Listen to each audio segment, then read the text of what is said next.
दुई थर वरिष्ठ विधायक तारा प्रसाद बाहिनीपति जी की 5 थर निर्वाचित होती जयपुर रु लोकों स्वर सारी निलंबन कराई। आज जो से घंटी बजेले प्रतिवाद कले कांग्रेस स्वर सहित स्वर मिले बहिष्कार करको नहीं गृह में उद्वेग प्रकाश पाई। एपरिक शासक दलर विधायक पद्मलोचन पंडा उद्वेग प्रकाश करजेडर अरुण साहू हूँ प्रमीला मल्लिक हूँ रणेन्द्र प्रताप स्वाई हूँ समस्ते उद्वेग प्रकाश कर कांग्रेस प्रति अन्याय एकछत्रवाद शासन चलती राज्य में ए विषय में आलोचना करने आम सहित अच्छा वरिष्ठ विधायक तारा प्रसाद बाहिनीपति।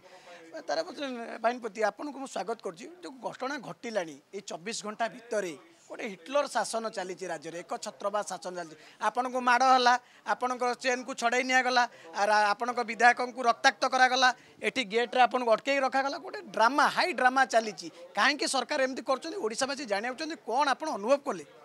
शुणु ए सरकार कौन सी मानविकता ना ए सरकार पाखे न्याय ना गणतंत्र हत्या प्रथम आम मत सस्पेंड कले दलर लोक मारिले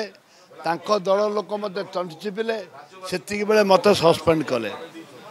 ए परिप्रेक्षी एबे आमे आमर 12 जन को सस्पेंड कले मिथ्याटारे आमे बसिलु राति बसीलु हठात 2टा राति 2:15 को आसिले जबरदस्त बाड़े पिटी धक्का मारी जबरदस्त 15 लेखा लेखे जन जन टेकिकी फोपाड़े पुलिस वाला आणिकी गाड़ी गाड़ी थी फोपाड़े एवं मु पिंधि चेन जी के सिक्योरिटी दायित्व अच्छे डीएसपी सेमती छड़े नहीं गले असभ्य भाषा गाड़ी करी छड़े नहीं गले एवं जोपरी भाव में आमको काली रात्र करिचंती एटा साधारण जने पॉलिटिकल लोक आम निर्वाचित प्रतिनिधि या केबे गणतंत्र को शुभंकर नुह। कौन अनुभव कले एत थर विधायक एत सतर आप दल शासन रे बीजेडी शासन रे ये हो ना प्रतिवाद विरोधी करे विरोधी माने कर्तव्य हो लोक स्वर साजे प्रतिवाद करी कि शासक दल आप पुलिस लगे विधानसभा भितर पुलिस आसो गणतंत्र मंदिर रे पैतृक संपत्ति हो जाए बीजेपी विधानसभाटा पैतृक संपत्ति हो जाए स्पीकर पैतृक संपत्ति होने जहाँ चाहिए ताहा करेंगे एवं बर्तमान निश्चित भाव फेर कथा हो आप जो कथा कहते शासक दल कौच आप पीसीसी सभापति जहाँ कहते से नाचुंट विधानसभा को चलई दौना घंट बजाऊँ विधानसभा अनेक गुरुत्वपूर्ण कथा आलोचना हो पाए। पीसीसी सभापति मोर नेता पीसी सभापति मोर नेता क्रांतिकारी नेता जिते बड़े आम प्रथम दाबी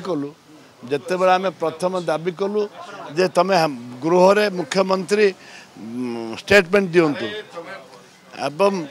द्वितीयटी है जो शुणिले सस्पेंड कले आम कहलु गृह कमिटी कर कि गृह कमिटी द्वारा कौन देश अशुद्धि हो जाऊला कि गृह कमिटी करने द्वारा देश तो अशुद्धि होना बीजेपी तो नेता जी कि जन तो चेयरमैन रे देह तो अशुद्धि हो ना से दुर्भाग्य एमाने जानी शुणिक कांग्रेस दल को बाहर कर भयभीत हो जाती।